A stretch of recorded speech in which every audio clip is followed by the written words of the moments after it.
Game over. It is game over. Game over, cancer. I'm Val Solomon, Director of Program Impact at Cannonball Kids Cancer Foundation. And I'm Dana Nichols, Executive Director of CKC. Game Over Cancer, a podcast dedicated to exploring conversations about pediatric cancer research, solutions, and inspiring family stories. We're a nonprofit dedicated to creating innovative treatment options for kids fighting cancer and educating for change. By creating a space for these conversations, we empower the community to take action and provide tangible hope. Game over, cancer. Screw you, cancer.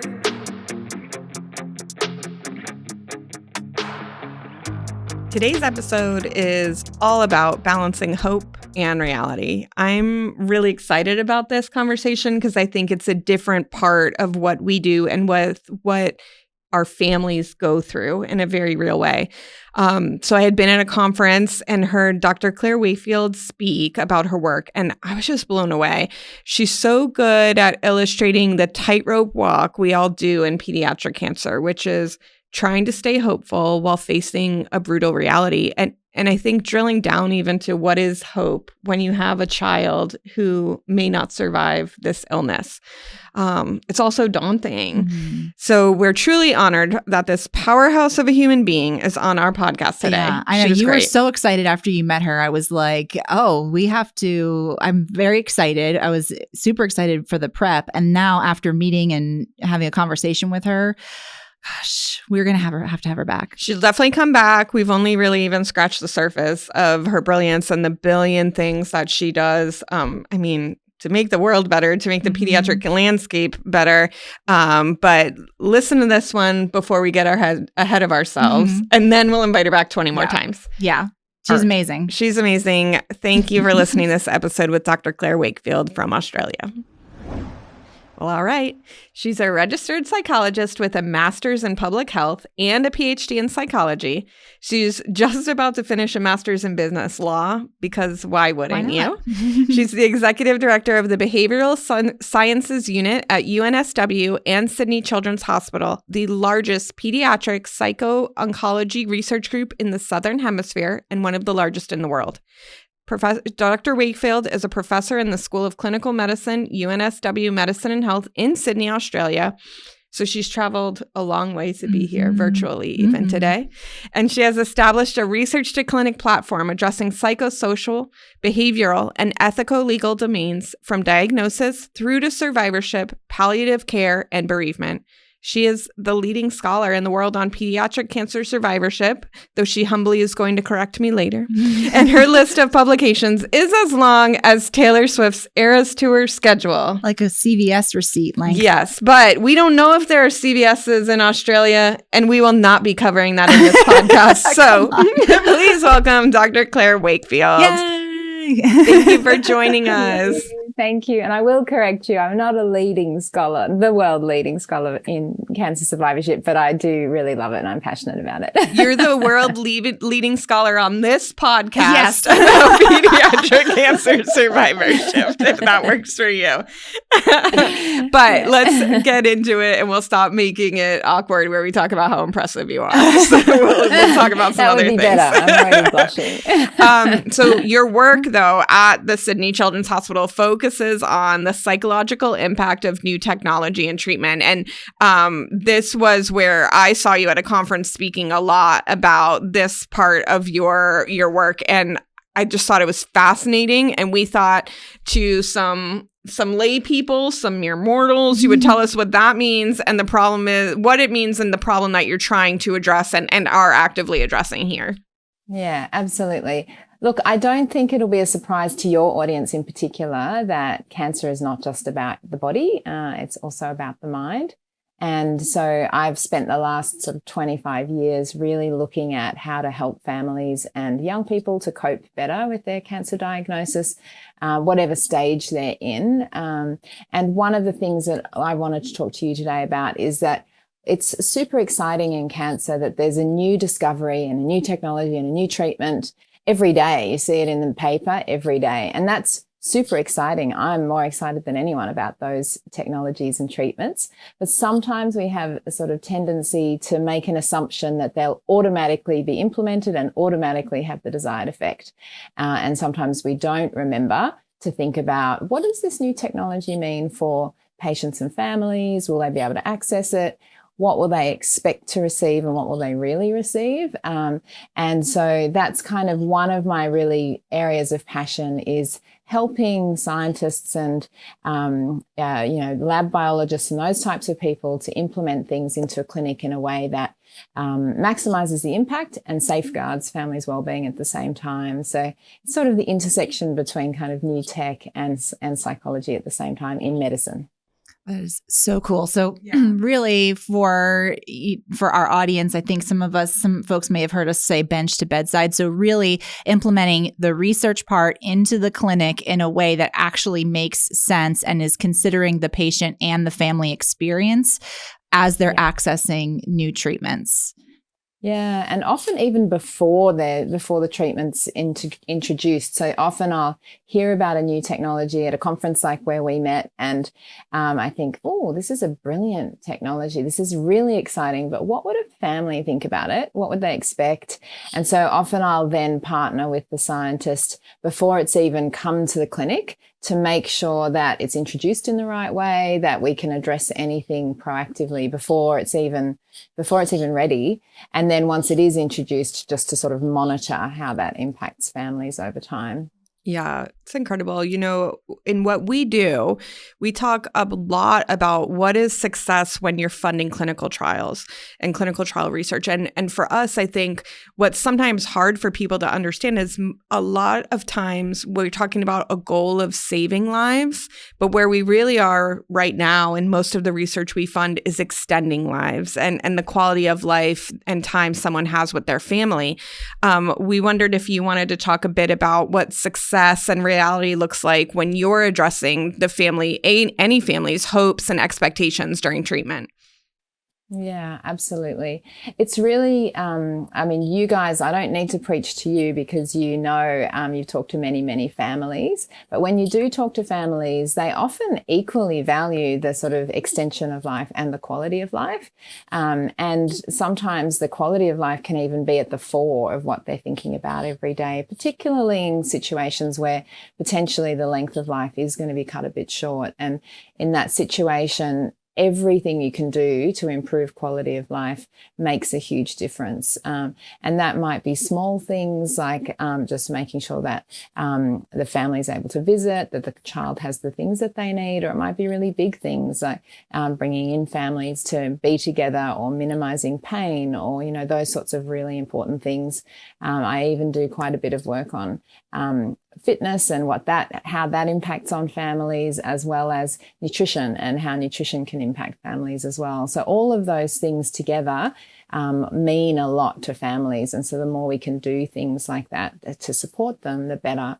And I think it becomes more acute, for example, when we're thinking about a new technology like precision medicine, for example, where there's all of these hopes and expectations. You can see in the press every day, genetic testing, genomics, precision medicine, all of those big kind of buzzwords. But on the ground, the treatment is often quite similar. And there's often what I think is kind of a paradox of precision medicine in theory is helping people to choose the right drug for the right patient at the right time. So it sort of implies precision, but actually often what happens in real life is it introduces uncertainty. And so you think that it's going to be really precise, but in practice it's sometimes not. So sometimes the recommended treatments are not available, or the recommended treatment hasn't been tried in your child's cancer type before. And so there's another level of uncertainty that you need to manage, even with the most precise treatment there is. Yeah. And going back to the patient and the parent experience with that is that by giving options for treatment, you are putting the choice for which option onto the parent who is not a doctor, not clinically trained, but has to do the research to get knowledgeable enough to make what they feel is a good decision for their child's care. And Is that a part of your research as well, or a part of what you implement as well, is how to help families through the decision-making process as well? Yeah, absolutely. I don't know if you may have read my bio, but my PhD was in that. But yeah, look, I think this issue of the decision making is really fascinating because it's a relatively new phenomenon. So if we look back 20, 30, 40 years ago, the responsibility for making decisions really was with the doctor. Like, the doctor knows best, the doctor is the expert, and that we don't want that paternalistic model anymore, but we don't have a really good understanding of how to support parents in their decision making. So in my PhD, I created a decision aid for families considering genetic testing for cancer risk, and it's just one example of a potentially difficult decision for families. And I've gone on to make various other decision aids over time. And parents, so interestingly, it's quite unusual for parents to say, I want to make the decision completely by myself. And even when you ask young people and children, you know, what do you want? They often don't want to make the decision completely by themselves. They want shared decision making. The shared decision making is quite complex because it's often triadic or quadratic if you're thinking about a square. If you've got mum, dad, a child and a health professional, or one parent and two children who all want to have a say in the decision. So any way that we can help families to make those decisions and to feel comfortable with the decision that they made, it's often this sort of equipoise where there's uncertainty, you don't know what's going to happen, and it's often where families end up having to make the decisions is where there's no clear outcome. So often the kind of standard treatment is it's a no-brainer, essentially. You can say, 90% of children who go on this protocol will live and have a really, long, healthy life. So it's very comfortable for a parent to say yes. And so there's not really even much decision-making in that. But then the family gets the hard decision if it's not as clear as that, if it's a 50-50 call or a less than 50% call. And that's actually where we really need to support families the most. The good news is there are ways to do that. Sometimes it takes time and not everybody knows how to do that, and how to support families in that. But I think it's really important because whatever happens, you want parents to be comfortable with the decision that they made. I'm at St. Jude at the moment at Memphis visiting, and yesterday there was a beautiful talk by Pam Hines, who's an amazing professor in our field, and she's done this body of work around good parent. What is a good parent? And part of what is a good parent, if you ask parents, is around making the right decisions for my child and trying to decide what's in the best interest of my child and being their advocate. But that's quite the responsibility for families at a time where they're often distressed, they're often sleep deprived, they're often separated if mum's at the clinic, or dad, and another parent is at home, or there's multiple family members. So in those situations, you're sort of making fairly difficult decisions under pressure without a lot of support. But there's a lot we can do to make that a better experience for families. This is an incredible conversation, and I really appreciate you talking about the shared decision making, because we talk a lot about the autonomy that kids lose in treatment over their body, of when they get to decide, what's going into their bodies, and that causes a lot for later.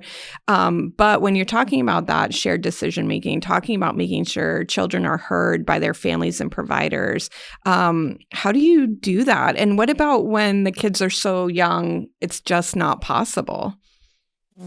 It's such a good question. And there's so many answers to that. I think the first thing to say is it's really child dependent. So you can't make an assumption about at a certain age a child can communicate in a certain way. Mm-hmm. So I think it's very child dependent. And I think the person who best knows how to communicate with their child is their parent. Or their loved ones. From a research perspective, there's all sorts of really fabulous ways that you can interview even really quite young children to get to sort of elicit their preferences and to hear what they want. And there's some benefit in doing that from someone external, so that they're not feeling pressured to say what they think their parent wants them to say, for example, because they're very, very sensitive and very intuitive often. But then there's also some fabulous creative ways that you can do that using play or music or Lego serious play. So often the most talented people in the clinic to really learn what a child wants is the play therapist, who I think you call child life therapist here.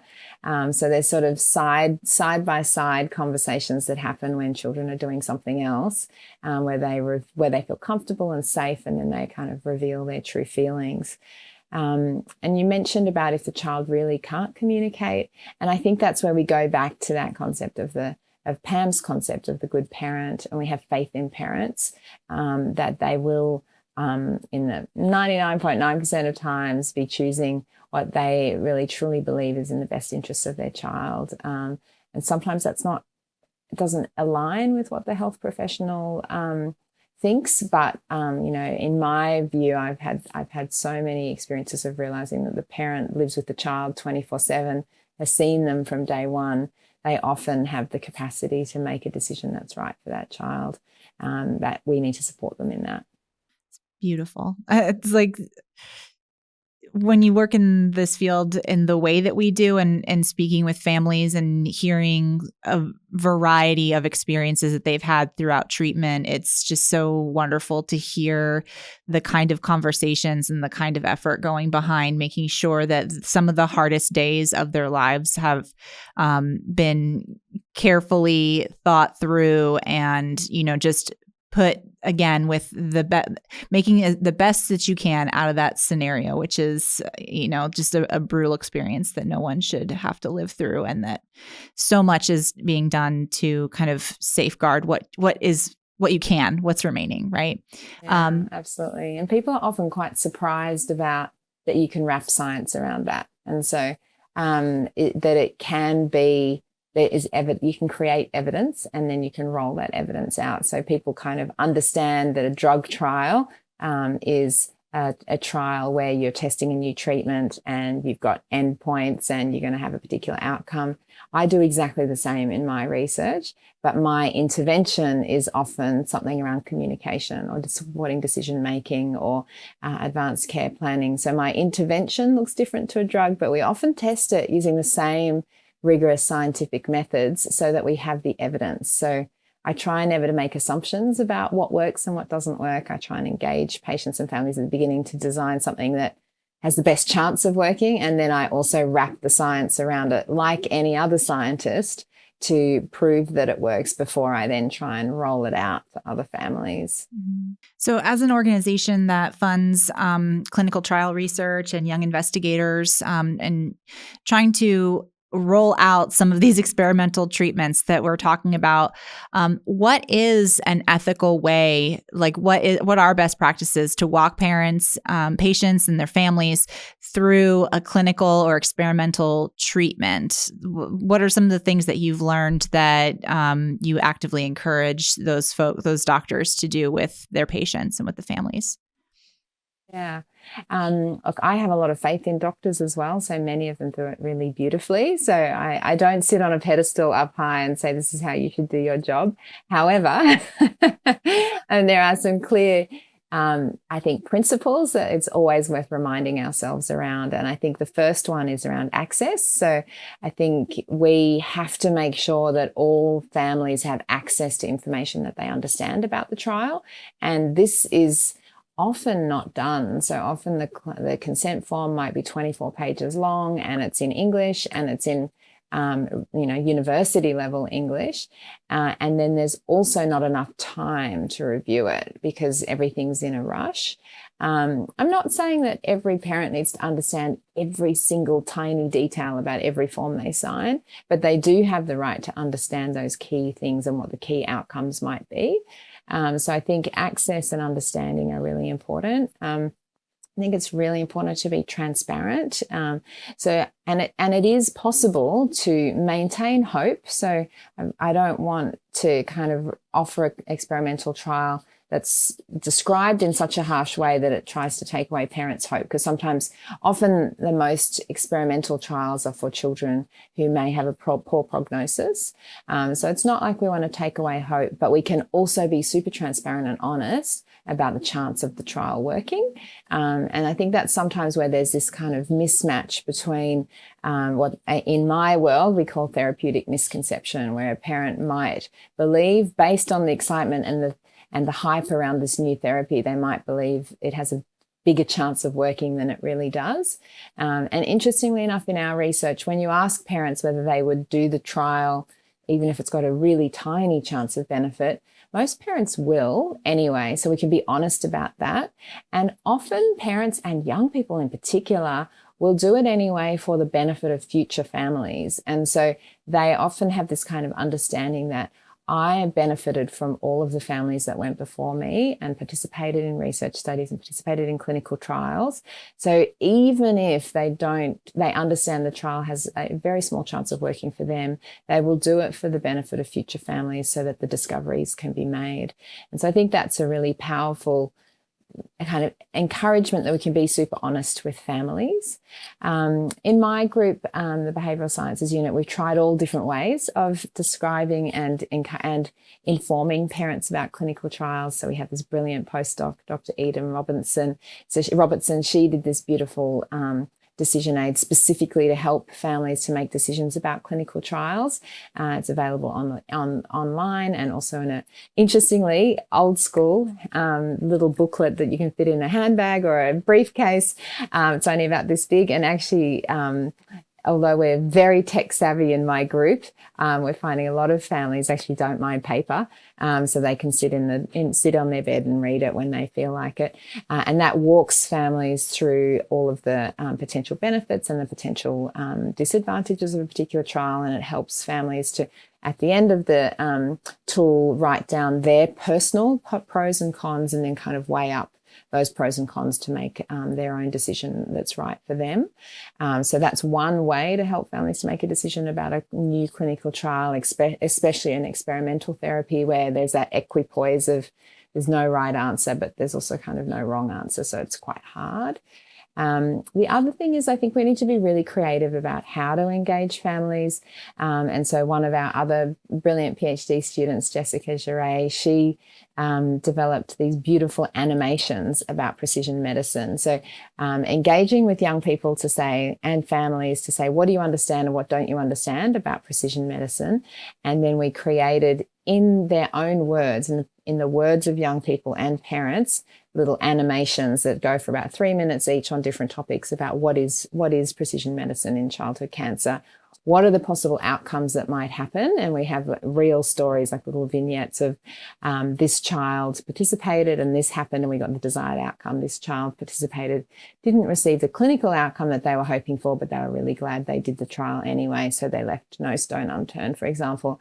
And so those sort of creative ways to do animation or those sorts of things I think are really important, because not everyone learns in the same way. And so where you've got kind of written, visual, oral information, I think that's really important. The other area where there's really interesting research now is around multi-staged information and the value of kind of planting the seed, then going on to provide more information, and then going on to provide more information. I think we're a bit tempted to kind of say, this is it, this is all the information all on the same day, and that's a lot. And there's evidence to suggest that parents can process things better if they have it a little bit more in bite-sized chunks at the time that they need, assuming there's not a sort of urgent decision that has to be made within the next 15 minutes. Just the fact of time can really help. Yeah, I think that's such an interesting piece. There's this threshold for any of us of, I have retained all I can for now, but that is very difficult when you're talking about such a series of impossible decisions that will keep coming regardless of when you get that information. So I think that's a really interesting piece to trying to find, simple ways to help people through this process. And then also presenting it in information that it appeals to them, or it is something that they're already consuming, I think is brilliant. Yeah. Yeah, I think you need to meet them where they are. And repetition, you can't underestimate the value of repetition, because it's amazing how many parents we say, did you receive this form or did you receive this piece of information? And we know we gave it to them, like physically gave it to them. And they say, nope, don't remember. Nope, didn't receive it. And I'm the same, you know, whenever I'm busy and overwhelmed, I receive all these, it is like incoming information, and I sort of process half of it and then forget half of it. That's just normal. And it's probably more exaggerated in a high pressure situation like a childhood cancer diagnosis. So I think we forget that repetition is part of learning as well, and that it's okay to give the same information a few times and it'll gradually sink in. Yeah, absolutely. It's good to remember, and also know that lots of people experience that even if they don't have anything traumatic going through their lives. Yeah. Right. I think there's a little bit of that for all of us and can understand. Yeah. Any parent juggles that challenge all the time. Well, I was thinking that even when you're talking about people getting a little paper pamphlet and how we are also reliant on tech. And at the same time, if you hand me a piece of paper, then I need to read this one thing. And I can't, start down on the internet rabbit hole of every treatment that I need to seek out or every possible viewpoint of it. I can know that I'm reading this science-based information about this thing that we've all agreed is potentially, what we're going to do, and know that my world has shrunk, but in a good way, that I have this one thing to focus on, because it's hard. Kind of in a way, everything is so electronic now that when someone hands me a hard copy, I'm like, this must be important because they printed it and handed it to me. Right. Absolutely. So, yeah. Interestingly, even teenagers don't mind paper. So I think you can't make an assumption about, I think tech is obviously important. You can do really sophisticated, amazing things with it. But you're right. There's just so many possibilities to click on things. You can't kind of write on it or circle something. You can't hand it to the grandparents, or you can't hand it to your friend and say, have a look at this little bit here or things. And there's value in that, as well as the amazing tech. And with teens, I mean, we've asked them about that. They have 1,000 apps on their phone already, and they use their phone all the time. Sometimes they have limited screen time that's, they're like limited by their parents or their apps on their phone. They've got limited data. They might just prefer paper as well. So it's always worth asking. Yes. I love the idea that for the teens, they're like, can't use that as my screen time. Give me the paper, but we can what a waste. That sounds not good. I need TikTok for my 20 minutes, not your paperwork. Yeah. Exactly. That's too funny. Well, one of the things I just want to veer, and we could talk to you forever, which will set me up for when I politely ask you to come back, because we've only scratched the surface of the work you do.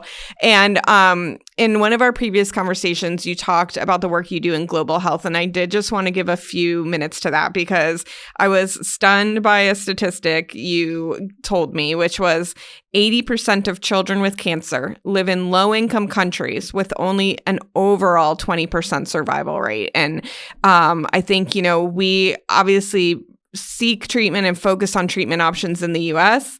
We look into how we solve this problem globally, but I think it's incredible to think about the access portion of globally, how this plays into everything, and wondered if you could talk to us a little bit at a broad level about the global state of pediatric cancer. Yeah, absolutely. Yeah, those statistics still give me goosebumps.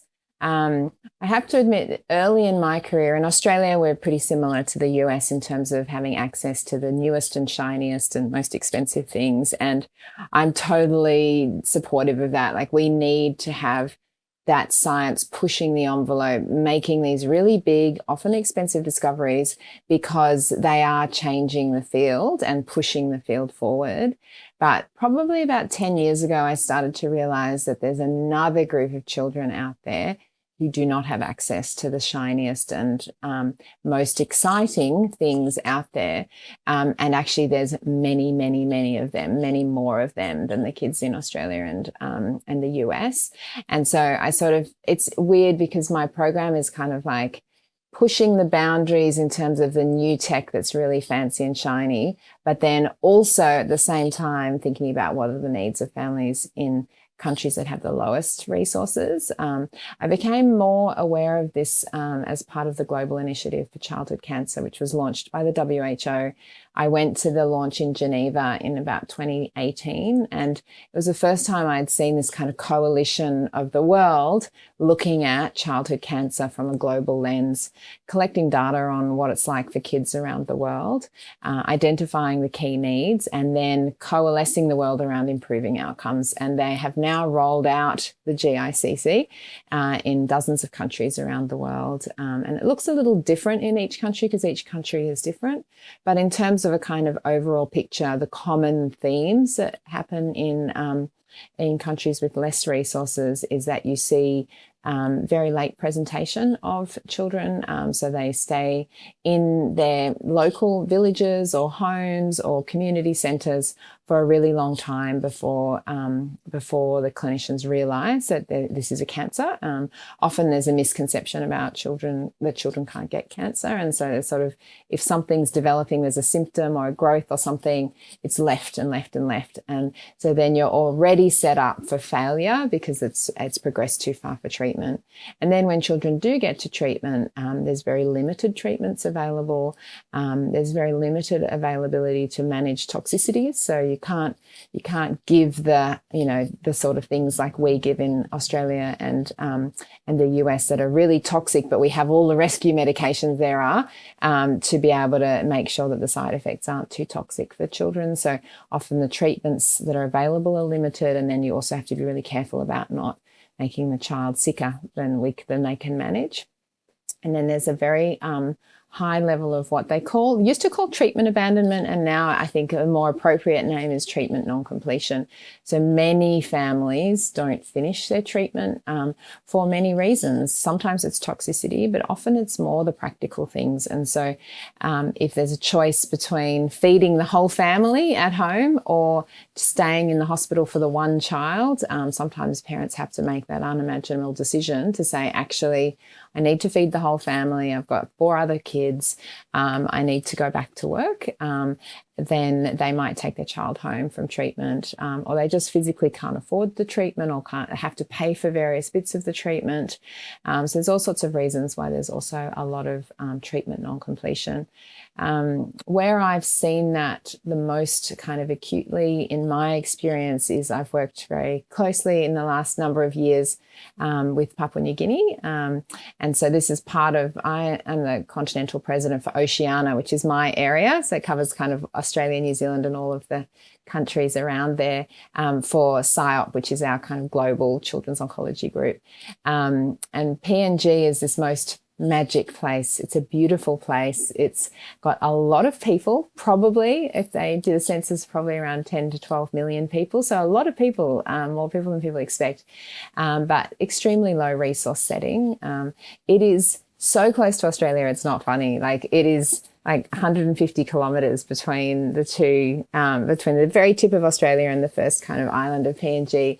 That's remarkably close, but the outcomes there are just outrageously, unacceptably lower than they are for children who are only a few hundred kilometres south of there. There's incredible work being done there, so led by this most amazing paediatrician with oncology expertise and training. Her name's Dr. Gwenda Anger, and she is doing everything she can for her families, but she, I think would say herself, is really eager for partnerships to improve outcomes. Some of the things we've been focusing on is improving access to paediatric palliative care. So we've been visiting PNG and providing paediatric palliative care training, also training in early detection of childhood cancer, treatment, management of side effects. And I was really interested to know that so we've been a couple of times recently, we're going again in March, April. They've now also asked if we could give them more training on counselling and psychosocial support for families. And so interesting that comes up really, even in a low resource setting, people want to be able to support families psychosocially, not just medically. So that's a kind of universal thing across all settings. I think that people care deeply about how parents and young people are coping through the experience as well. That's incredible. We are so grateful for you that you would take time to talk to us and our audience about what you do. I joked, but I mean it. I would love to have you back because there's so many topics I think we'd just love to learn from you on if you have time in the future. I'd be honored. Thank you. I'm in awe of you guys. I've listened to heaps of your podcasts. I've learned all sorts of things. Oh my goodness. Thank you. Well, I just I can't say it enough. We are so grateful. You've opened our eyes to a lot of things and then also threaded a needle, I think, on a lot of things we talk about or see in our perspective. So I'm really excited for our audience to listen to this podcast. And I think that's the thing, right? CKC invests in innovative research. We're creating or hoping to create options in that next generation of precision medicine. So our audience can support this work by making a gift on our website, CannibaleKidsCancer.org. And they can help us educate for change, right? They can. Just like Dr. Wakefield, you can also listen to heaps of episodes and then leave us a review. And then it just travels farther. More people hear about the amazing work that she and other people in pediatric cancer research are doing and what we all can do to plug in and do our part and help make change for those kids. Absolutely. So thank you all for tuning in. We appreciate you joining us, making a commitment to be part of our fight. It's difficult, and we're glad you didn't turn away. Until next time, I'm Dana Nichols. I'm Val Solomon. And we will CKC. See you later. Join us as we transform fear into courage and turn adversity into opportunities for change. If you want to be involved in the conversations that create change in the world of pediatric cancer, take a moment, share, like, and subscribe.